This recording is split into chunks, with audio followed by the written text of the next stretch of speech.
TV पे एक binary चलती है सुहानी जी। वर्सेस की जी सौरभ वर्सेस सुहानी, देखिए इस मुकाबले में क्या रहा। जी। पर ये जरूरी तो नहीं कि हमेशा वर्सेस हो, हमेशा मुकाबला ही हो।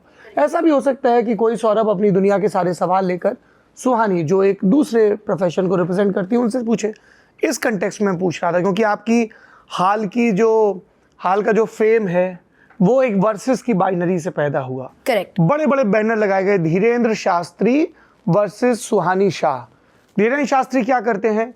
बागेश्वर धाम बुंदेलखंड में हनुमान जी का बहुत प्रतिष्ठित स्थान, उसके वो पीठाधीश्वर हैं। वो अपने कार्यक्रमों में क्या करते हैं, क्या दावा करते हैं, उसको लेकर सत्य शोधक जो हैं, अंधश्रद्धा निर्मूलन वाले जो हैं, वो क्या करते हैं, वो एक अलग बहस का विषय है। उनसे सवाल पूछा जाता है, वो कह देते हैं कि मैं तो सनातन की रक्षा कर रहा हूँ। वो फिर एकदम से हो जाता है कि अरे धर्म आ गया, अब आपको बहुत संभल के बात करनी है। ठीक। सुहानी शाह एक मेंटलिस्ट है, इल्यूजन की फील्ड में भी काम किया है, मैजिक की फील्ड में भी काम किया है, परफॉर्म करती हैं देश विदेश में, 20 से ज़्यादा बरस से कर रही हैं। पर ये टीवी ने एक वर्सेस क्रिएट किया। मैं आपकी रिएक्शन जानना चाहता हूँ कि उसके बाद सोशल मीडिया पर हमने देखा किस तरह से बातें लिखी गई आपके बारे में। व्हाट वाज दैट फेज और आपने कैसे उससे डील किया? ये मैं इसलिए भी पूछ रहा हूँ सुहानी, क्योंकि आप इस देश की लाखों करोड़ों लड़कियों की आदर्श हैं या भविष्य में हो सकती हैं।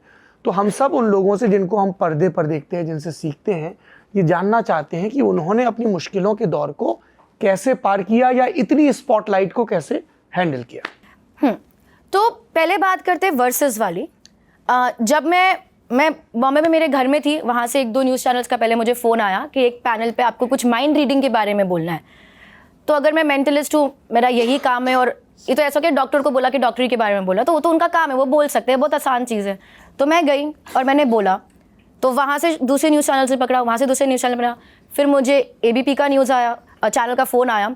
तो मैंने उनको बोला, मैं उस एक दिन में 3 डिबेट कर चुकी थी, तो मैंने बोला कि मेरे को किसी से डिबेट नहीं करना, मेरा वो काम नहीं है, और मैं लड़ाई क्यों लड़ रही हूँ किसी के लिए।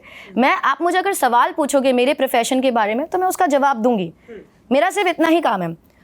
तो उन्होंने बोला ठीक है कि आप दिल्ली आ सकते हैं। मैंने कहा ठीक है, पर आप करना क्या चाह रहे हो? उन्होंने बोला कि हम आर्ट फॉर्म दिखाना चाह रहे हैं। मैंने कहा ओके, आर्ट फॉर्म दिखा देंगे।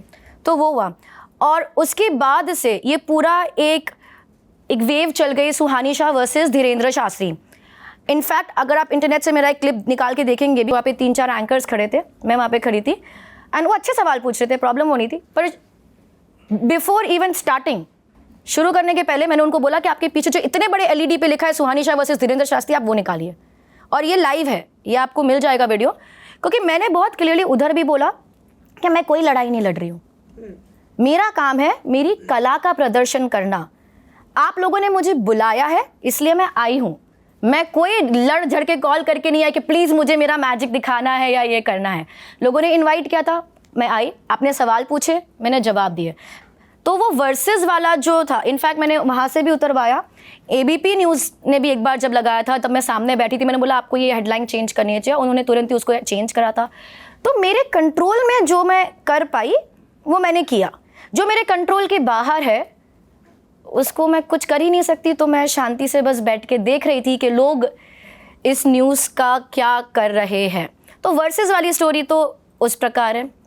मुझे लगा कि मैं 33 साल की लड़की हूँ, मैं राजस्थान में बड़ी हुई हूँ, मैं गुजरात में मेरी परवरिश हुई है, मैं हर शहर के इंडिया में ऑलमोस्ट शोज़ कर चुकी हूँ, 5000 से ज़्यादा मैं शो कर चुकी हूँ इंडिया में। मुझे इस देश के लोगों ने बनाया है। मैं जो आज हूँ, ना स्कूल गई ना कॉलेज गई, मुझे कुछ नहीं आता, पढ़ना लिखना आज भी अंग्रेजी टूटी फूटी है। मुझे इस देश के लोगों ने बनाया है, उन्होंने मुझे इतना प्यार दिया, इतनी इज्जत दी, उन्हीं से मैं सीखी हूँ। और कुछ लोग ने, मैं सबका नाम तो बोलूँगी ही नहीं, बिकॉज मुझे बहुत प्यार भी मिला है, मुझे कॉल्स आए हैं कि यार आपने बहुत ब्रेव काम किया है, ठीक है। तो 1 सेकेंड नहीं लगी वो करने में, और मुझे लगा यार ये तो सही बात नहीं है। इट इज़ मेरे लिए नहीं, किसी के लिए भी किसी को गद्दार बोलना बहुत, मेरे ख्याल से बड़ा एक टैग लगा देते हो आप किसी की ज़िंदगी के ऊपर। और मेरे को लगता है कि किसी ने सोचा नहीं, जब आप लिखते हो वो बात तब आप नहीं सोचते, आपके लिए वो एक ट्वीट है या एक कमेंट है, पर किसी के लिए वो पूरी ज़िंदगी है जिस आप शायद आपको पता नहीं चल रहा आप क्या कर रहे हो।